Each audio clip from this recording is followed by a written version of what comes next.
കൂടെ കൂടേണ്ടവർ ഫോളോ അടിച്ച് കൂടെ കൂടിക്കോ. പ്രിയപ്പെട്ടവരെ, നബിദിനത്തിനും ശ്രീകൃഷ്ണ ജയന്തിക്കും മിഠായിയോ പായസമോ ഒക്കെ കൊടുക്കാൻ ആരെ കൊണ്ടും പറ്റും. പക്ഷേ തൻ്റെ സഹോദര മതത്തിൻ്റെ ആരാധനാലയത്തിൽ നിന്ന് എന്തെങ്കിലുമൊക്കെ ആരെങ്കിലും അടിച്ചു മാറ്റുന്നത് കാണുമ്പോൾ വെക്ക് നായിൻ്റെ മോനെ അവിടെ, അല്ലെങ്കിൽ എൻ്റെ മുട്ടുകാലി ഞാൻ തല്ലി ഒടിക്കുമെന്ന് പറയാനുള്ള ആർജവത്തിൻ്റെ പേരാണ് യഥാർത്ഥ മതേതരത്വം എന്ന് പറയുന്നത് എന്നുള്ളതാണ് ഞാൻ വിശ്വസിക്കുന്നത്. മറ്റേത് നിങ്ങൾക്കെല്ലാം വ്യത്യസ്തമായിട്ടുള്ള സോഷ്യൽ മീഡിയയിൽ ലൈക്ക്, ഷെയർ, കമൻറ്റ് ചെയ്തൊക്കെ കൂട്ടുക എന്നുള്ളതല്ലാത്ത അതിൻ്റെ അപ്പുറത്തുള്ളൊരു സത്യസന്ധതയൊന്നും നമ്മളതിൽ കാണുന്നില്ല. കാരണം എൻ്റെയൊക്കെ ചെറുപ്പത്തിലും ഇതുണ്ടായിരുന്നു, ഇപ്പോഴും ഇതൊക്കെ നിലനിൽക്കുന്നുണ്ട്.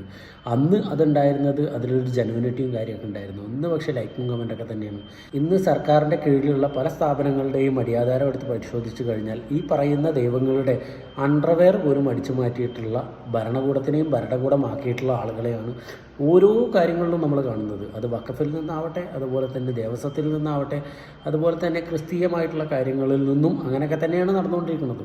അപ്പോൾ ചോദ്യം ചെയ്യേണ്ട സ്ഥലത്ത് ഞാനും നിങ്ങളൊക്കെ വിരൽ ചൂണ്ടുക തന്നെ വേണം. നിങ്ങൾക്ക് ഏതെങ്കിലും ഒരു സാഹചര്യം കൊണ്ട് വിരൽ ചൂണ്ടാൻ പറ്റുന്നില്ല എന്നുണ്ടെങ്കിൽ വിരൽ ചൂണ്ടുന്നവരെ ഷെയർ ചെയ്തിട്ട് ഈ പറയുന്ന ഭരണകൂടത്തിനോടും ഈ കക്കുന്ന കള്ളന്മാരുടെയും മുമ്പിൽ കൊണ്ടുപോയിടണം.